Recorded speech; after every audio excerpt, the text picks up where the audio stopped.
E nessa briga de CPIs, estão querendo usar o MST como cortina de fumaça. Vem comigo. Antes de seguir, gostaria de pedir seu like nesse vídeo e sua inscrição nesse canal. Peço, caso você possa e queira, sua contribuição aqui com o canal, clicando no botão valeu, porque assim você nos ajuda a chegar a mais pessoas. Obrigado. Eu gravo esse vídeo na manhã de 29 de abril, são agora 8h30 da manhã. E nesta semana que antecede eu gravar esse vídeo, que é um sábado, foi instaurado pela Câmara de Deputados uma CPI para apurar o MST, cujo requerimento é do deputado federal, que é militar da reserva, chamado Zuco, se intitula por Zuco, com 2 Cs. Sem argumentos, sem um fato concreto que justifique a criação dessa CPI. Na verdade, no requerimento dele, aí, aspas, do milico, crescimento desordenado das ocupações do movimento. Que é uma grande falácia, porque o deputado, no seu requerimento, não apresenta nenhum dado concreto que justifique esse tipo de coisa. Então a gente tem aí, na verdade, a tentativa de uso do MST como cortina de fumaça. Cortina de fumaça para quê? Para a CPMI de 8 de janeiro. Essa CPI do MST, ela é a 5ª CPI contra o movimento dos trabalhadores rurais sem terras em 20 anos, né? Dentro do espaço de 20 anos, ou seja, a cada 4 anos, os caras fazem uma CPI para investigar o MST e não encontram absolutamente nada, porque não há nada a ser encontrado. Dito isso, você pode até discordar de ações do MST, do MET, você pode até discordar da própria existência do movimento, mas não há nada que o incrimine nesse sentido para fazer a CPI. E aí vem justo quando também é lido o requerimento para a criação da CPMI, Comissão Parlamentar Mista de Inquérito, que envolve parlamentares tanto do Senado quanto da Câmara dos Deputados, sobre os atos de 8 de janeiro, os ataques terroristas ao Distrito Federal, às sedes dos 3 poderes da República, ocorrido no dia 8 de janeiro. A extrema-direita brasileira ficou bradando que era preciso ter uma CPI para apurar a veracidade dos fatos sobre os ataques de 8 de janeiro, de que foi o próprio governo Lula que armou um golpe contra si mesmo, uma tentativa de golpe, enfim, o que é que seja. Uma loucura digna de quem canta hino para pneu em porta de quartel, chora na porta, nos muros dos quartéis, né? Transformando o muro do quartel do Exército em muro das lamentações golpistas da extrema-direita abestalhada do Brasil. Né? E aí nem todo mundo da extrema-direita é abestalhado como esses caras, mas esses aí usam esses caras, os abestalhados, como cesta de votos. Eu fiz um comentário breve, uns 2 vídeos passados, enfim, sobre essa questão da CPMI. Teremos uma disputa de narrativas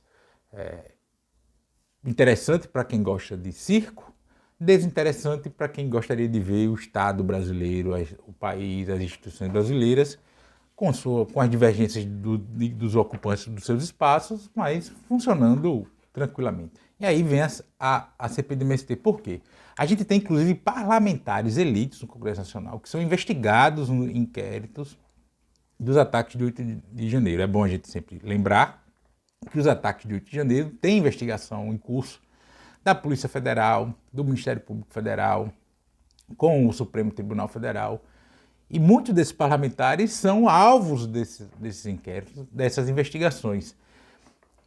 Então é muito provável que você tenha uma enxurrada de denúncias, de falas ruins, de momentos ruins para a extrema-direita durante essa CPMI de 8 de janeiro. E aí pode apostar para retroalimentar suas bolhas, nesse paralelo, aí vão criar factoides na CPI do MST, para ficar uma disputa de narrativa. Sempre que o momento da CPMI de 8 de janeiro estiver ruim para a extrema-direita, tentarão dar ênfase nas redes sociais, enfim, a falas, questões, os recortes dos memes para as redes sociais, para meme, enfim, da CPI do MST.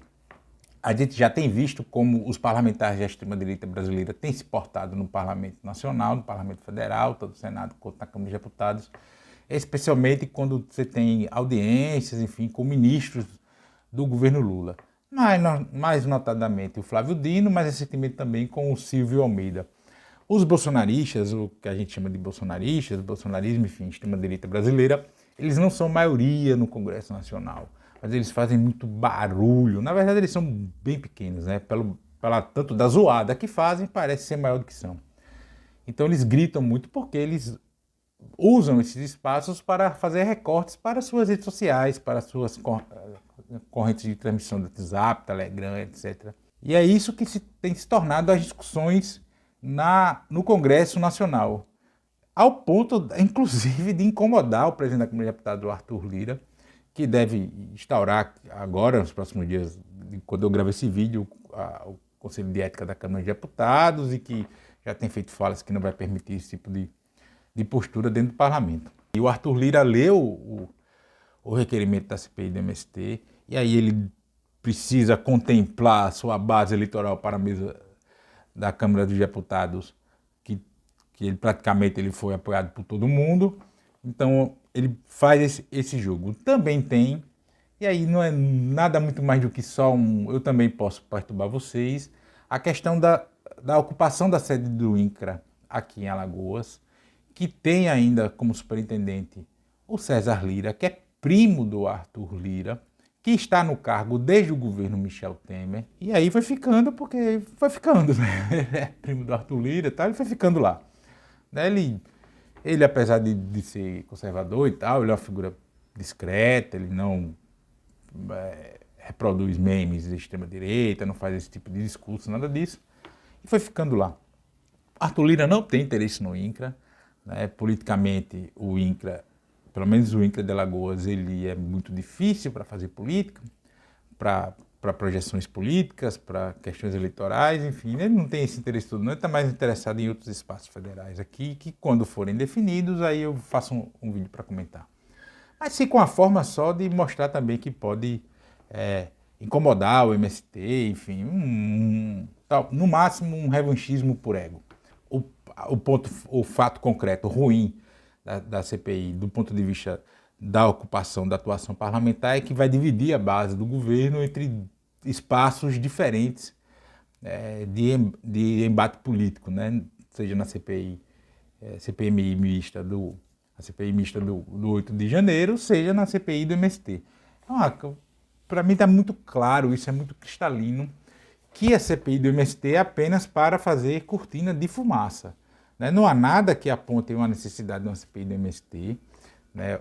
Termos genéricos não são justificativas plausíveis para a criação do MST, de CPI. A gente sabe que isso é muito político, né? Então a gente vai... os interesses necessariamente não precisam ter questões jurídicas para a criação de CPI, e teremos esses embates de narrativas, desse tipo de coisa, né? O agronegócio mais reacionário, mais conservador, ou pelo menos sua representação política, usa muito o MST para conseguir votos, falam em, aspas, invasões de terras produtivas, mas não conseguem citar quais são essas terras produtivas invadidas. Na verdade, o MST ele ocupa terras ociosas que já estão em processo de reforma agrária, já iniciou, enfim, o Estado está em vez de comprar a terra, porque o Estado brasileiro, por prática, não desapropria, ele compra a terra do proprietário rural. No limite, o cara tem uma fazenda, né, um latifúndio, na verdade, que é uma fazendinha para você passar fim de semana, você não entra na reforma agrária. Você tem lá a sua terra, você não produz nada, o Estado vai lá e paga para você, você ainda sai no lucro, né, nesse modelo de reforma agrária que a gente tem no Brasil. Então eles não conseguem citar áreas de fato produtivas, que são produtivas, que foram ocupadas pelo MST. Eles não citam isso, né, porque não tem. Né? Eventualmente, de todo esse tipo de atuação do MST, você pode encontrar aqui e acolá erros nesse sentido, mas não é a prática do movimento, nem do MST, nem dos demais movimentos de luta pela terra, porque não é só o MST. Ao tentar atacar o MST, por consequência, eles atacam todos os outros movimentos nesse sentido. E aí é puramente para fazer proselitismo político e esse diversionismo com relação à CPMI de 8 de janeiro. Mas depois que a base do governo girou a chave para fazer a CPMI, muitos dos chamados bolsonaristas começaram a dar aquela recuada e tal, ali, apesar de não verbalizar muito isso, porque eles sabem que eles tendem a se lascar mais, muito mais, tem muito mais a perder com essa CPMI do que a ganhar. Uma coisa era bradar enquanto outro não queria, e que não queria por conta das investigações já em curso, esse tipo de investigações em linhas gerais, tendem a serem mais frutíferas se feitas, como a gente fala aqui na Baixa, sem alarde, sem enxame, sem holofote, do que envolto numa disputa política por campos políticos. E é isso que vai ocorrer. Diferentemente da CPI da pandemia, por exemplo, em que você tinha o braço do Estado que deveria zelar pela saúde pública negligenciando, então vem a CPI para mostrar por que estava negligenciando. E apareceu inclusive o caso da Covaxin, de $1 a dose, uma tentativa de propina do governo Bolsonaro em relação ao laboratório indiano da vacina Covaxin. As CPIs, elas tendem, via de regra, a não ter desdobramentos judiciais. Eu também já fiz, foi um dos primeiros vídeos aqui no canal sobre a CPI da Covid, do não darem nada em pizza, enfim. Tendem a não ter desdobramentos judiciais, servem apenas para fazer política. A da 8 de janeiro tem muito mais a expor à população posturas, atos contra o Estado Democrático de Direito no Brasil do que a CPI do MST. A do MST é para corte e para bolhas das redes bolsonaristas e, eventualmente, a grande imprensa, que gosta mais de latifúndio do que gente, também vai ali, eventualmente, pôr uma lupa de aumento em algum corte desse ali da CPI do MST e tal, enfim. Esse jogo da CPI do MST agora não tem razão concreta nenhuma, cortes para as redes bolsonaristas, engajar os caras pelo ódio ao povo, pela grande lorota semi-coletiva em torno do movimento, mas que não vai dar em nada não. E nada, nem substancialmente falando do ponto de vista de repercussão de narrativa política, de nada também, nem juridicamente, judicialmente, não vai dar em nada não. No limite, para quem gosta de confusão, comprar umas pipocas para assistir às CPIs. Mas e você, o que acha disso tudo? Comenta aqui. Também peço seu like nesse vídeo e sua inscrição nesse canal. Peço também, caso você possa e queira, sua contribuição aqui no canal clicando no botão valeu. Peço também que você acesse meu blog texto que está passando aqui embaixo da tela. Compartilhe esse vídeo em todas as suas redes sociais, todas elas, inclusive no WhatsApp, no Telegram, se você tiver.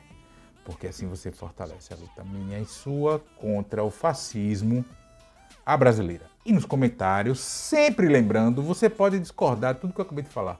Só não vale xingar, não falar da mãe do povo e nem vir com o repeteco loroteiro das bolhas bolsonaristas. Grande abraço.